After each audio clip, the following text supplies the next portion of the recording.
Deemed యూనివర్సిటీగా మారడానికి apply చేసుకున్నాడు.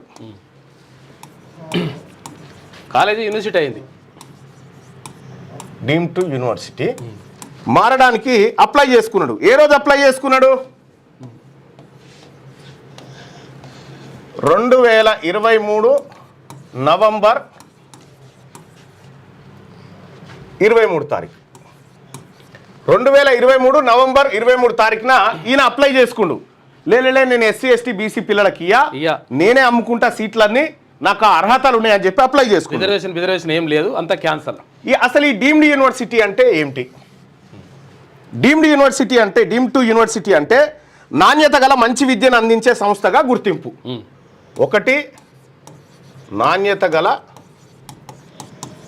మంచి విద్య, క్వాలిటీ ఎడ్యుకేషన్ అందించాలి, విద్యను అందించేటువంటి సంస్థగా. వీళ్ళకు వృత్తి స్వాతంత్రం అంటే సొంతంగా పని చేసుకునేటువంటి స్వతంత్రాన్ని కల్పించేటువంటి విధానం అన్నట్టు. అంతే. అయితే ఇక్కడ దీంట్లో ఇంకేమేమి ఉంటాయి? డీమ్డ్ యూనివర్సిటీ వచ్చిన తర్వాత అంటే సీట్లన్నీ ఇష్టం వచ్చినట్టు భర్తీ చేసుకో. దీంట్లో రిజర్వేషన్ ఏం లేవు. నువ్వు అమ్ముకుంటావు, 1 కోటి రూపాయలకు అమ్ముకుంటావా, 10 కోట్లకు అమ్ముకుంటావా, 1 లక్ష రూపాయలకి ఇస్తావా, నీ ఇష్టం, నీ సీట్లు. తర్వాత నీకు ఇష్టం వచ్చినంత ఫీజు తీసుకో.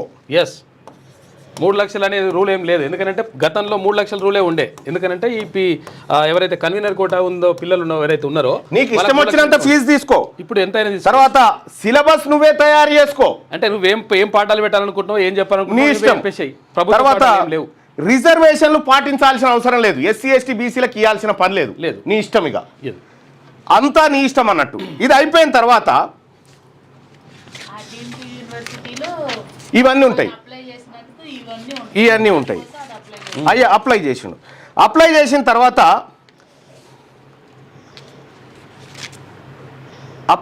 తర్వాత అప్లై కాకముందుకేమో ఇది ఫీజు. అప్లై కాకముందుకేమో మన పిల్లలు 60,000 రూపాయలు ఏడాదికి ఫీజు కట్టి చదువుకునేటోళ్ళు. 5 ఏళ్ళకు 3.5 లక్షలలో ఎంబీబీఎస్ డాక్టర్ అయ్యేటోళ్ళు. ఇక ఈయన డీమ్డ్ యూనివర్సిటీ అప్లై చేసుకుని కదా, ఈ పిల్లలకు రావాల్సిన 200 సీట్లు పోయినాయి. ఇక ఈ సీట్లు పోయినాయి, ఇప్పుడు లేవు.